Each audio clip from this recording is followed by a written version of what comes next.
यन्त्रम् तदपि च न जाने स्तुतिमहो न चाह्वानं ध्यानं तदपि च न जाने स्तुतिकथा न जाने मुद्रास्ते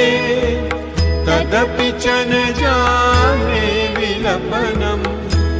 परं जाने मातः त्वदनुसरणं क्लेशहरणम् विधेरज्ञानेन द्रविणविरहेणालसतया विधेया शक्यत्वात् तव चरणयोर्याच्युतिरभूत् तदेतत्क्षन्तव्यम् जननि सकलोद्धारिणि शिवे पुत्रो जायेत क्वचिदपि कुमाता न भवति पृथिव्यां पुत्रास्ते जननि बहवः सन्ति सरलाः परं तेषां मध्ये विरलतरलोऽहं तव सुतः मदीयोऽयं त्यागः समुचितमिदं नो तव शिवे पुत्रो जायेत क्वचिदपि कुमाता न भवति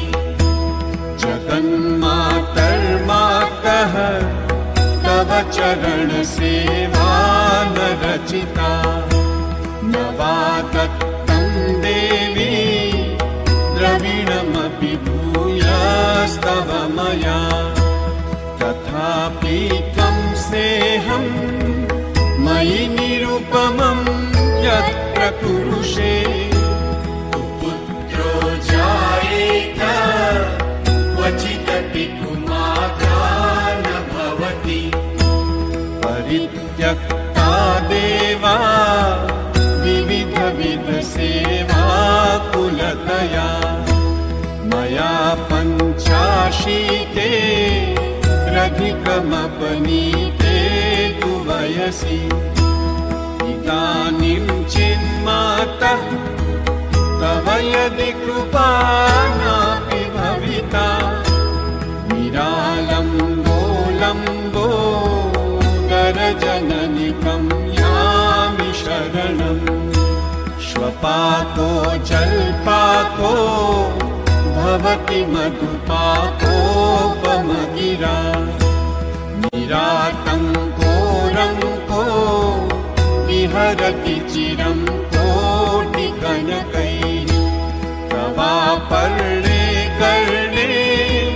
विशति मनुवर्णे फलमिदम् जनः को जानीते जननि जपनीयं जपविधौ चिताभस्मालेपो गरलमशनं दिक्पटधरो जटाधारी कण्ठे भुजगपतिहारी पशुपतिः कपाली भूतेशो भजति जगदीशैकपदवीं भवानी तत्पाणी ग्रहणपरिपाठी फलमिदम् न मोक्षस्याकाङ्क्षा भवविभववाञ्छापि च न मे न विज्ञानापेक्षा शशिमुखि सुखेच्छापि न पुनः अतस्त्वां संयाचे जननि जननं यातु मम वै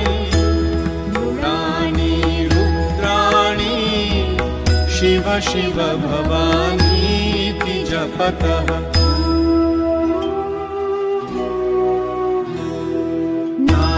नाराधितासि विधिना विविधोपचारै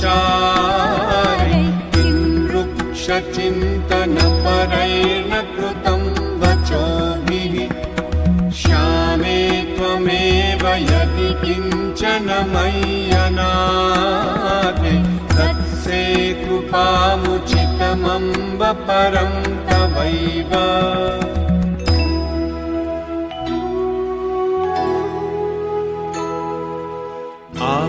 आपत्सुमग्नः स्मरणं त्वदीयं करोमि दुर्गे करुणालवेशि नैतच्छठत्वं मम भावयेथा क्षुधार्तुषार्ता जननीं स्मरन्ति जगदम्ब विचित्रमत्र किं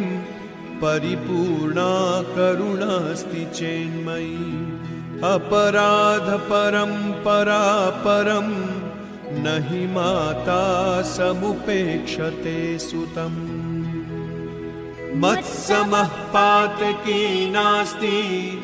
पापग्नि त्वत्समानहि एवं ज्ञात्वा महादेवी यथा योग्यं तथा कुरु